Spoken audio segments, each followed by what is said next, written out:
Day 3, 4 in Meesho as a without GST సెల్లర్‌గా ఈరోజు మనం profit calculations and tax rates గురించి మాట్లాడుకుందాం.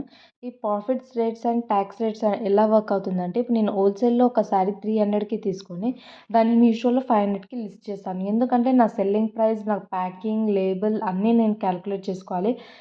వితౌట్ జీఎస్టీ పైన కనిపిస్తుంది కదా మీకు, విత్ జీఎస్టీ కింద యాడ్ అవుతుంది అది. ఇప్పుడు ఏది బెస్ట్ అంటే, నేను వితౌట్ జీఎస్టీయా, విత్ జీఎస్టీయా అంటే నేను విత్ జీఎస్టీ అనే చెప్తాను. ఎందుకంటే మనకి ఆర్డర్స్ ఎక్కువ వస్తుంది, అందులో చాలా యాక్సెస్ ఉంటుంది. కానీ వితౌట్ జీఎస్టీలో మనకు యాక్సెస్ ఉండదు, లిమిటెడ్ యాక్సెస్ మాత్రమే ఉంటుంది. నాకు వితౌట్ జీఎస్టీ అయినందుకు 1 మంత్ దాకా నాకు ఆర్డర్స్ రాలేదు.